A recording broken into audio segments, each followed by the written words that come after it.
नमस्ते दोस्तों, new Oxford education में आपका स्वागत है। उम्मीद है सभी अच्छे होंगे।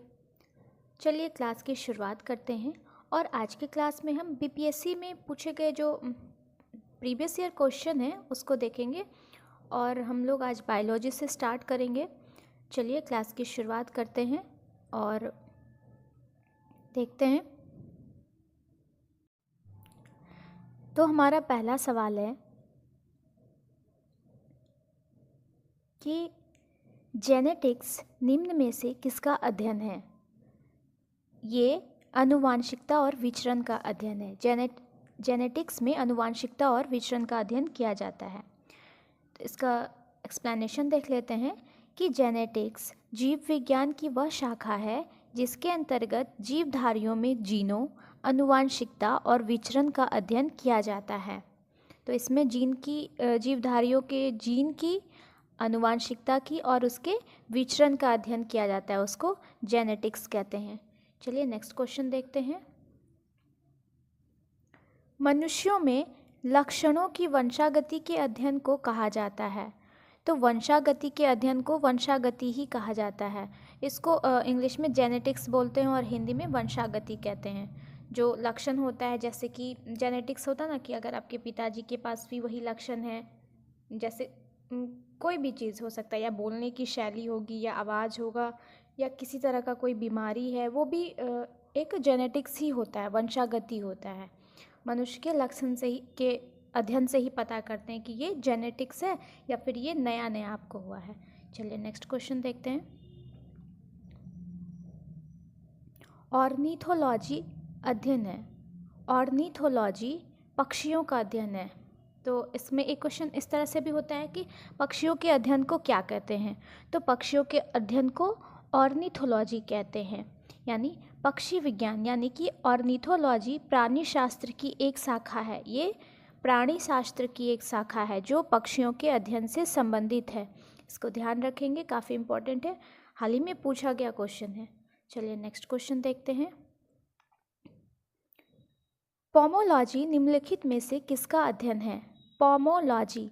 पोमोलॉजी फलों का अध्ययन है। फलों के अध्ययन को पोमोलॉजी कहते हैं। पोमोलॉजी में किसका अध्ययन किया जाता है, फलों का। इसको ध्यान रखेंगे और इसका एक्सप्लेनेशन देखते हैं कि पोमोलॉजी वनस्पति विज्ञान की एक शाखा है जिसमें फलों एवं उसकी खेती का अध्ययन किया जाता है।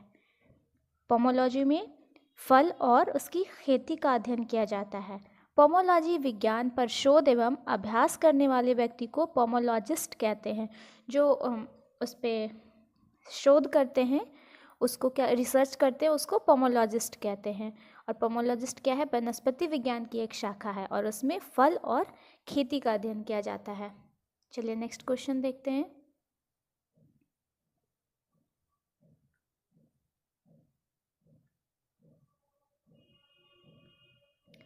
संघ इकाई नोडर्मेट के लिए क्या सत्य है। संघ इकाई नोडर्मेट के लिए क्या सत्य है। तो ये उपयुक्त में से एक से अधिक, यानी कि इसमें जो सारा है तीनों सत्य है। यह त्रिस्तरीय है। इनमें सीलोमिक गुहा होती है, इनमें विशिष्ट जल संवहन नाल तंत्र होता है और यह विशेष रूप से मुक्त जीवी समुद्री जंतु है।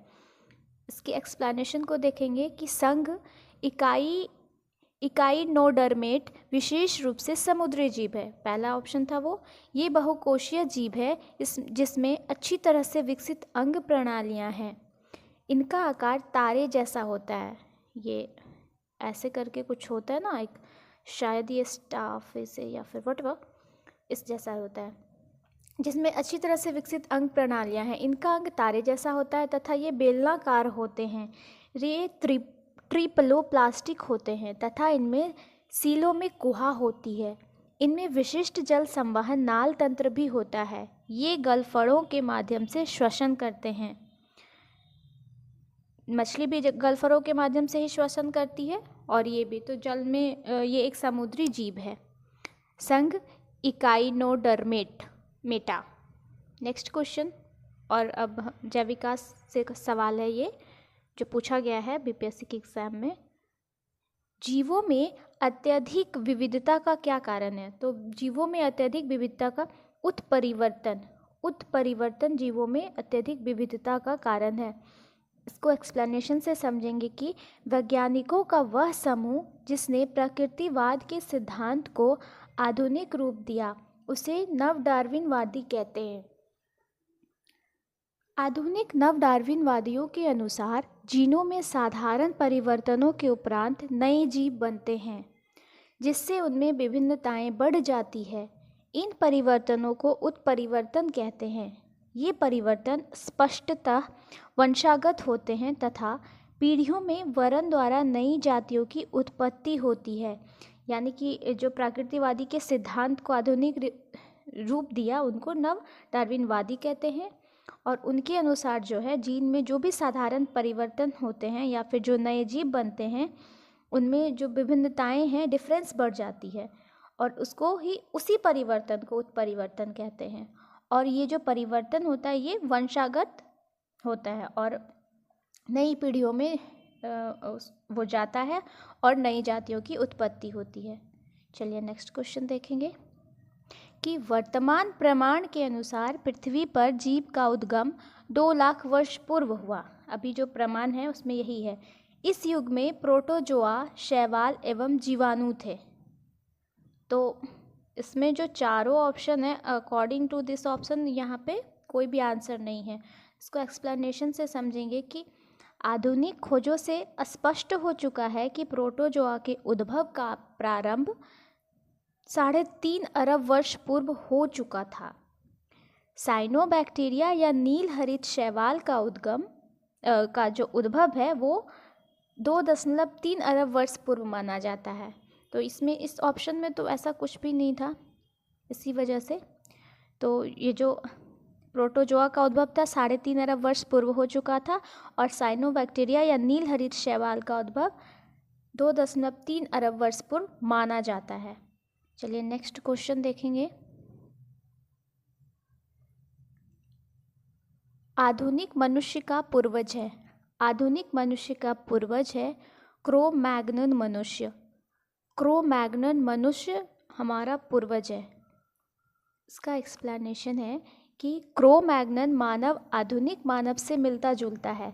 यह आज के मानव के एकदम समान 6 फुट लंबा और पूरी तरह सीधा था। जो क्रो-मैग्नन मानव था वह पाषाण युग में रहता था और अस्थि औजारों का प्रयोग करता था, यानी कि हड्डी से बना हुआ जो भी औजार था उसका प्रयोग करता था। वह पशुओं की खाल को सिलकर पहनने की योग्यता रखता था। पहले लोग पहनते थे पशुओं की खाल, अभी भी बैग्स बनते हैं, जैकेट्स बनते हैं, बट अलग तरीके से बनते हैं। पहले वो बाल के साथ ही पहन लेते थे।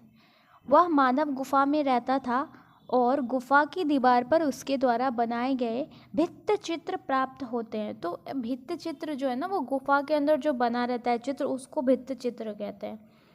वह सबसे नया प्रागैतिहासिक मानव है। वह सबसे नया प्रागैतिहासिक मानव है। नेक्स्ट देखेंगे। विकास का मुख्य कारक है। विकास का मुख्य कारक प्राकृतिक वरण है। प्राकृतिक वरण विकास का मुख्य कारक है। इसका एक्सप्लेनेशन देखेंगे कि आज विकास के सर्वाधिक मान्य सिद्धांत को विकास का संश्लेषणात्मक सिद्धांत के नाम से जाना जाता है। इसमें जाति के अभ्युदय को आनुवंशिक विविधताओं की अन्योन्य क्रियाओं एवं प्राकृतिक चयन के आधार पर स्पष्ट किया जाता है। यानी कि जो भी सबसे ज़्यादा विकास का जो मान्य सिद्धांत है उसको विकास का संश्लेषणात्मक सिद्धांत के नाम से जाना जाता है। इसमें जाति के अभ्युदय को आनुवंशिक विविधताओं की अन्योन्यन क्रियाओं एवं प्राकृतिक चयन के आधार पर स्पष्ट किया जाता है। नेक्स्ट क्वेश्चन है हमारा कि विकास का कारण है।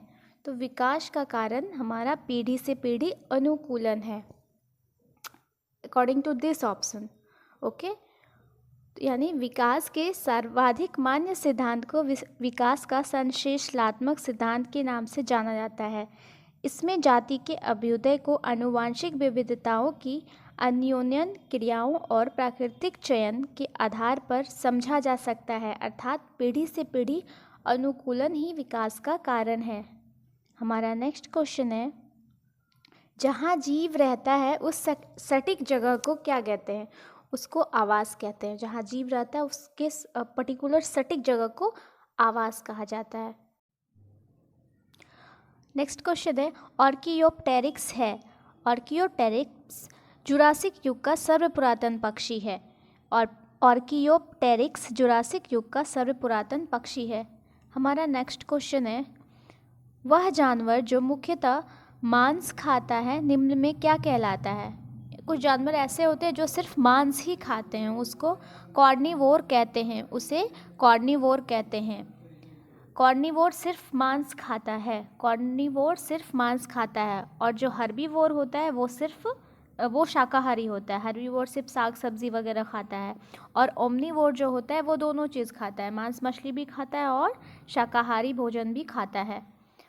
इसका हम एक्सप्लेनेशन देखेंगे कि वे जानवर जो मुख्यतः मांस का सेवन करते हैं मांसाहारी कहलाते हैं।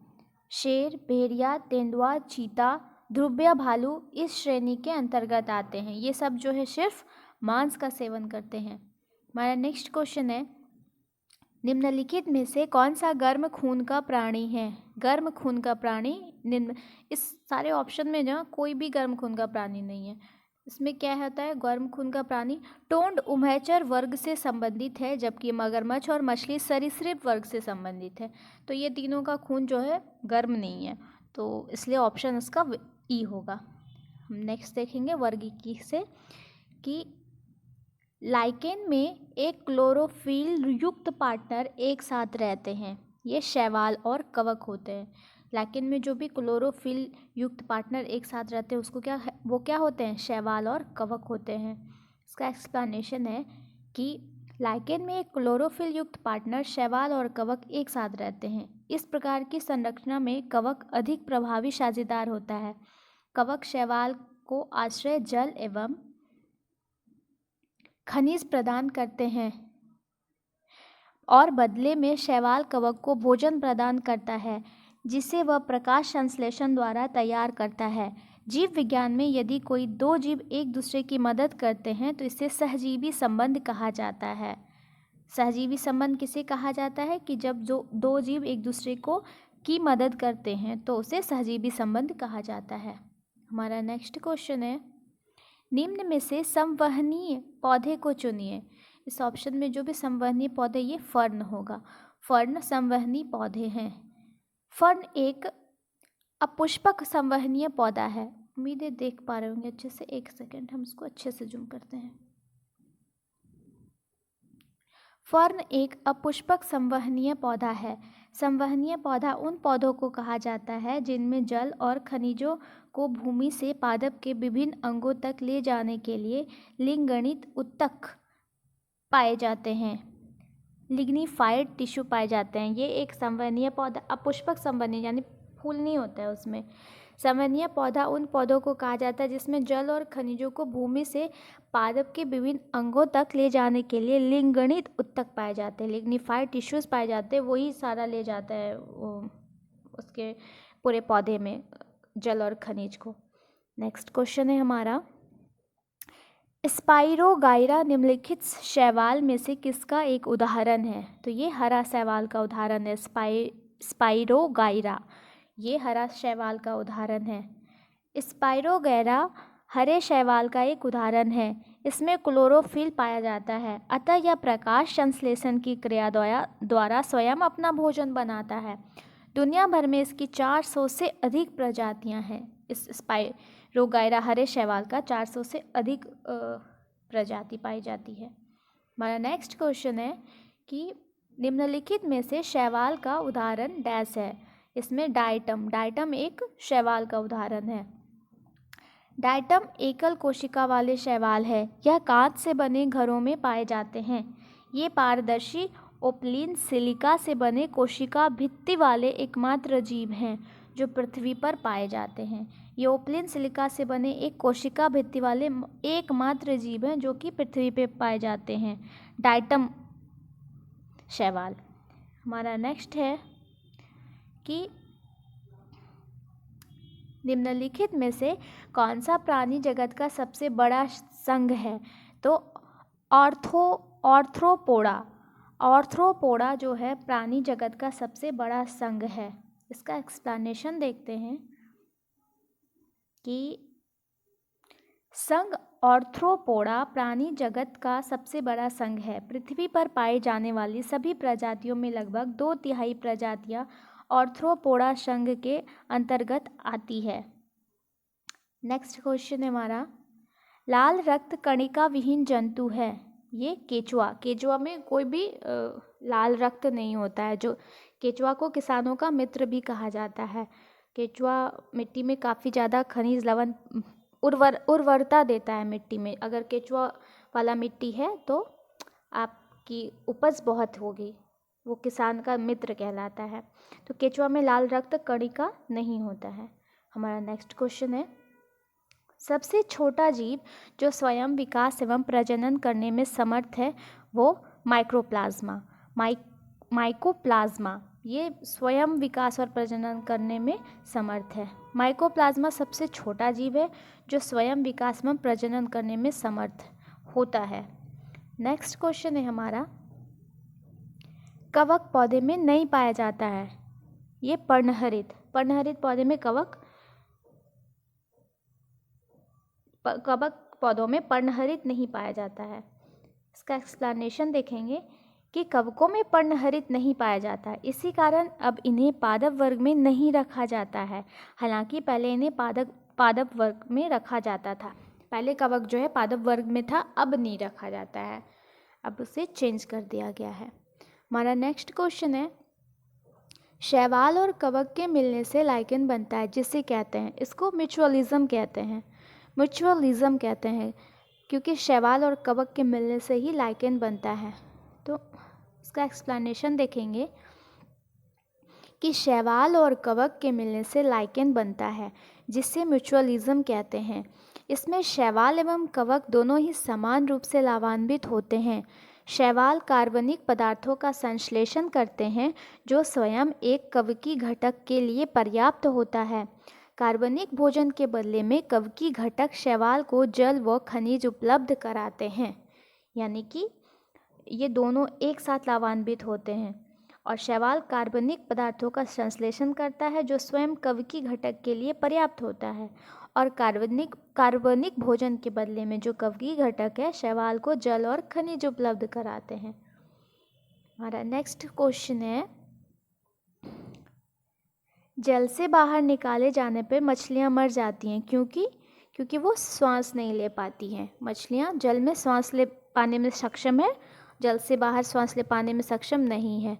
इसका हम एक्सप्लेनेशन देखेंगे कि ऐसा क्यों है। तो हवा में लगभग 20.94% ऑक्सीजन है तथा पानी में भार की तुलना में लगभग 0.5 से 0.9% तापमान पर निर्भर करते हुए ऑक्सीजन है। यानी कि हवा में 20.94% ऑक्सीजन है और पानी में भार की तुलना में लगभग 0.5 से 0.9% तक ऑक्सीजन है। किंतु अधिकतर मछलियां यदि पानी से बाहर निकाल दी जाए तो ऑक्सीजन की कमी से होने वाली घुटन के कारण मर जाती है। इसका कारण यह है कि पानी में बहाव के साथ साथ गैसों का आदान प्रदान भी हो जाता है। पतले चपटे गलफरे एक गीले कागज़ की भांति कार्य करते हैं। पानी से बाहर निकालने पर ये सब गलफरे आपस में जुड़ जाते हैं, जिसके कारण सतही क्षेत्र कम हो जाता है और घटे हुए सतही क्षेत्र के कारण गैसों का आदान प्रदान कम हो जाता है और मछली की मृत्यु हो जाती है।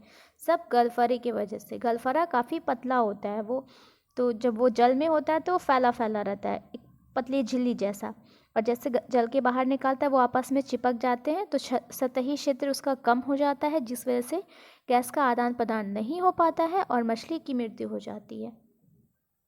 नेक्स्ट क्वेश्चन है हमारा, मधुमक्खी कॉलोनी के सदस्य एक दूसरे को किस प्रकार पहचानते हैं? तो वो गंध से पहचानते हैं।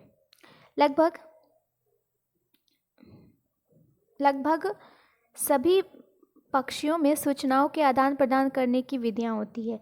ये दृष्टि, आवाज़, स्पर्श, गंध अथवा सूचनाओं का आदान प्रदान करते हैं। इन्हीं के द्वारा अपने सूचनाओं का आदान प्रदान करते हैं। दृष्टि, आवाज़, स्पर्श और गंध के द्वारा।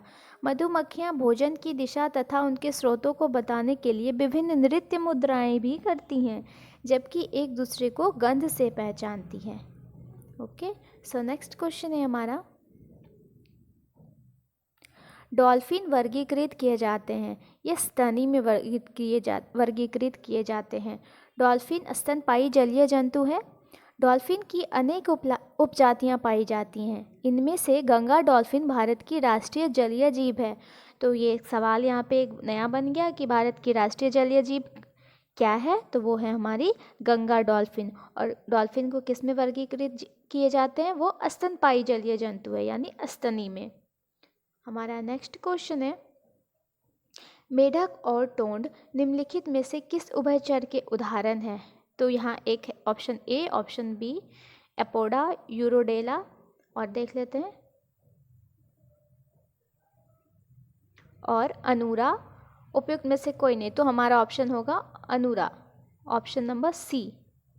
ऑप्शन नंबर सी क्वेश्चन है कि मेढक और टोंड निम्नलिखित में से किस उभयचर के उदाहरण है। तो मेढक और टोंड जो हैं हमारे अनूरा उभयचर के उदाहरण हैं।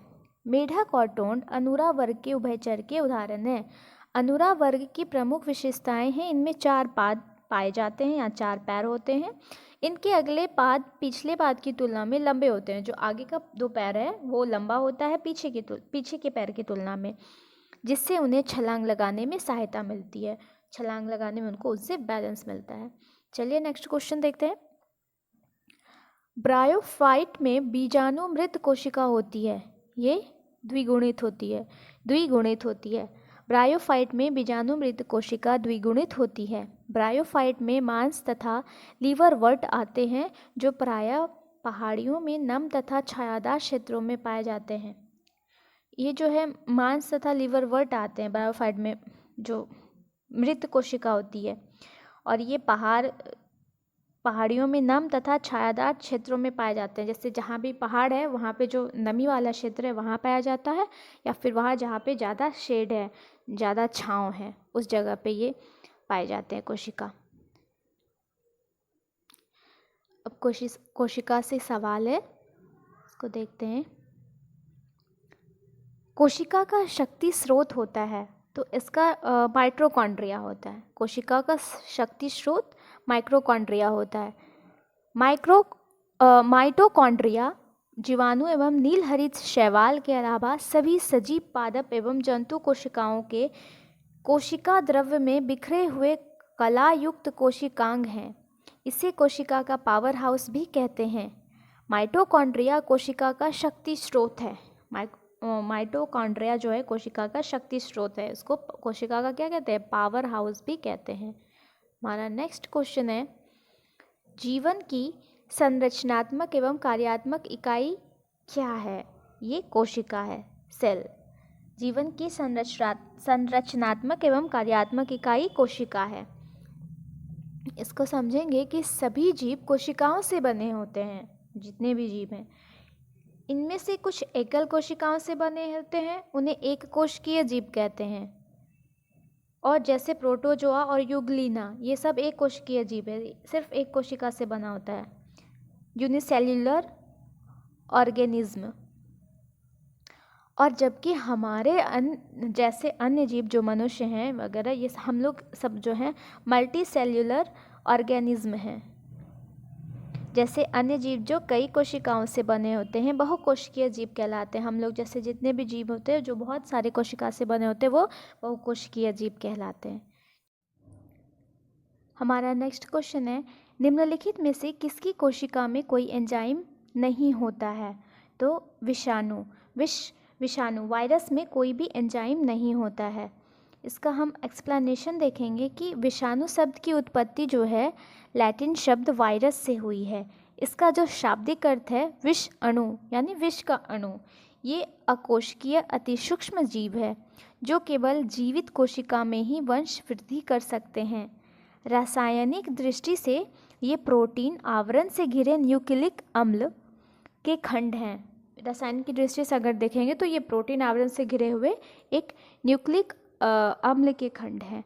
विषाणु पोषक कोशिकाओं के बाहर ना तो कोई जैव क्रिया कर सकता है और ना ही इसका द्विगुण हो सकता है।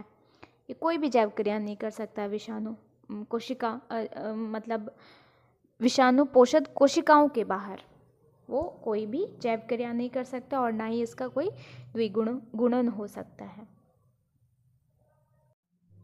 नेक्स्ट क्वेश्चन है कि 80% से अधिक सेल में पाया जाने वाला पदार्थ क्या है?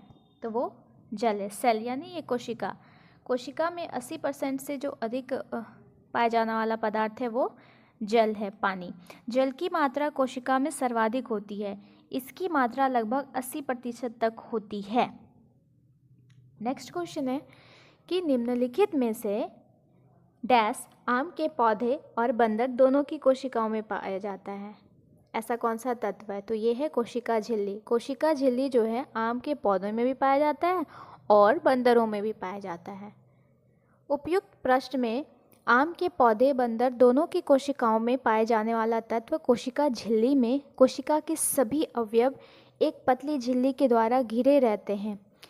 इसी झिल्ली को कोशिका झिल्ली कहते हैं। कोशिका झिल्ली अर्धपारगम्य होती है। कोशिका झिल्ली जो होती है वो अर्धपारगम्य होती है और जो झिल्ली में कोशिका के सभी अवयव एक पतली झिल्ली द्वारा जो घिरे होते हैं उसी को कोशिका झिल्ली कहते हैं। हम नेक्स्ट क्वेश्चन देखेंगे।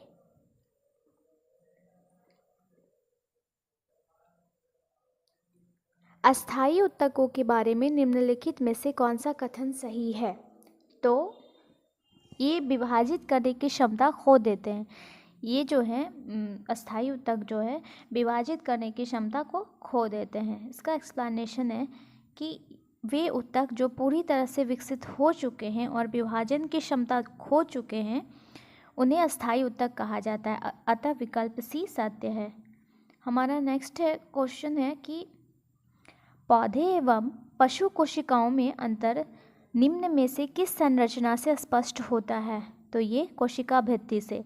कोशिका भित्ति से पौधे और पशु की कोशिकाओं में जो है की संरचना में अंतर स्पष्ट होता है। पौधे की कोशिकाओं में कोशिका भित्ति के साथ साथ कोशिका झिल्ली भी होती है। पौधे में कोशिका भित्ति कोशिका झिल्ली को घेरती है। यह पौधे की कोशिका को उसका आयताकार आकार देती है। और पशु कोशिकाओं में जो भी जंतु कोशिका है उसमें केवल कोशिका झिल्ली होती है लेकिन कोई कोशिका भित्ति नहीं होती है। और पौधे में कोशिका भित्ति भी होती है और कोशिका झिल्ली भी होती है। तो आज के क्लास में हम इतना ही सवाल रखेंगे। अगर किसी तरह की कोई दिक्कत या परेशानी आई हो इस क्लास से तो प्लीज़ कमेंट में बताएं। नेक्स्ट टाइम से उसे सॉल्व किया जाएगा। और अगले क्लास में भी मेरी कोशिश रहेगी कि 2-3 क्लास में ये बायोलॉजी का सारा प्रीवियस ईयर क्वेश्चन करा दे। ये घटना चक्र है, तो कृपया क्लास से जुड़े रहें, रेगुलर क्लास करें। Thank you so much.